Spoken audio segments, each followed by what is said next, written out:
স্থানীয় সরকার নির্বাচনে সেনা মোতায়েনের সুযোগ রাখতে চায় ইসি।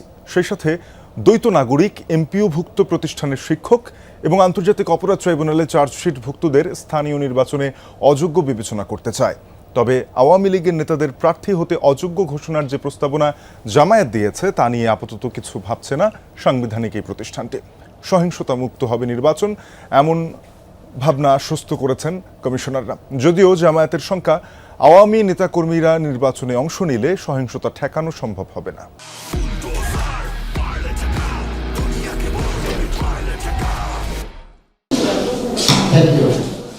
দরজায় কড়া নাড়ছে স্থানীয় সরকার নির্বাচন, এতে দলীয় প্রতীক থাকছে না বলে জানিয়েছে ইসি। এই সুযোগে আওয়ামী লীগের অনেকে নির্বাচনে অংশ নিয়ে রাজনীতিতে ফিরে আসার ছক কষছেন বলে গুঞ্জন রয়েছে। কার্যক্রম নিষিদ্ধ আওয়ামী লীগ নেতাদের ভোটে ফেরা নিয়ে কি ভাবছে সাধারণ মানুষ? দীর্ঘ 17 বছর তারা জনগণের ভোটার অধিকার কেড়ে নিয়েছে। এই জামাত ইসলাম যা নির্বাচন কমিশনের কাছে প্রস্তাব দিয়েছে, এটা সঠিক প্রস্তাবই দিয়েছে। দলমত নির্বিশেষে যে ভালো এরকম একজন লোক আমাদের মাঝে আসলে আমরা সন্তুষ্ট। সব দল থাকুক, আওয়ামী লীগের মধ্যেই ভালো আছে, হ্যাঁ, কিন্তু কয়েকজন ভালো দিয়ে তো হয় না। আরে না রে বাবা, সবারই অধিকার আছে।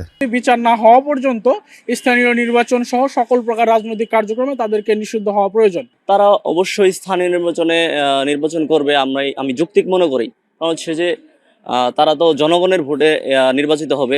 ইসির আহ্বানে আচরণ বিধিমালার খসড়ার বিষয়ে চিঠি দিয়ে বেশ কিছু মতামত জানায় জামাতে ইসলামী। নিষিদ্ধ ঘোষিত রাজনৈতিক দলের পদধারী বা সক্রিয় নেতাকর্মীদের নির্বাচনে অংশ নেয়ার অযোগ্য ঘোষণার বিধান রাখতে বলা হয় চিঠিতে।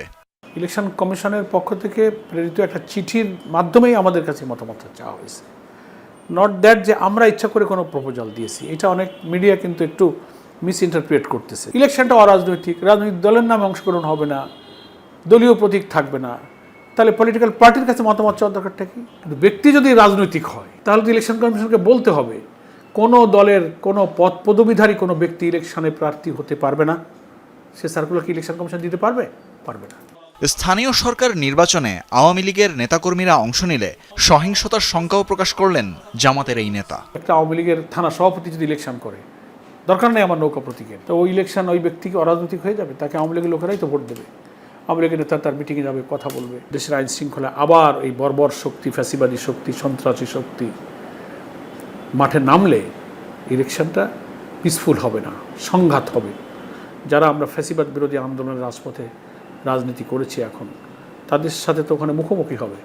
সর্বশেষ অন্তর্বর্তী সরকারের আমলে স্থানীয় সরকার প্রতিষ্ঠানের আইনগুলো অধ্যাদেশের মাধ্যমে সংশোধন করা হয়েছিল। তখন দলীয় প্রতীকে নির্বাচনের বিধান বাদ দেয়া ও বিশেষ পরিস্থিতিতে প্রশাসক নিয়োগের বিধান যুক্ত করা হয়। চলতি ত্রয়োদশ সংসদের প্রথম অধিবেশনে সেসব অধ্যাদেশ অনুমোদন করা হয়। এবার নির্বাচন কমিশনের সভায় আরও কিছু প্রস্তাব অনুমোদনের জন্য তোলার কথা রয়েছে। আইন শৃঙ্খলা প্রয়োগকারী সংস্থার মধ্যে সেনাবাহিনীকে যোগ করা হবে। প্রয়োজন যদি হয় যাতে ব্যবহার করতে পারি, সেই জন্য আইন শৃঙ্খলা বাহিনীর সংজ্ঞার মধ্যে সেনাবাহিনীকে ঢোকানো হয়েছে। এমপিওভুক্ত টিচাররা যাতে না আসতে পারে, নির্বাচনে প্রার্থী না হতে পারে, সেই জন্য আইন হয়েছে। দ্বৈত নাগরিকত্ব এইটা আমাদের পার্লামেন্টে আছে, কিন্তু লোকাল গভর্নমেন্টের সিটি কর্পোরেশন অনেক বড়, সিটি কর্পোরেশন থেকে কোথাও নাই।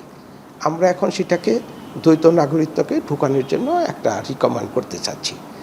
তবে স্থানীয় সরকার নির্বাচনে কোনো সহিংসতা না হওয়ার ব্যাপারে আশ্বস্ত করছে ইসি।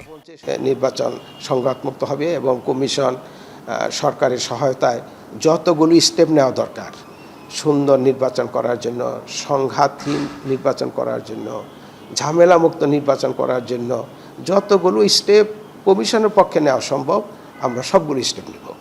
সভায় অনুমোদনের পর সুপারিশ আকারে প্রস্তাবগুলো আইন মন্ত্রণালয়ে পাঠাবে ইসি।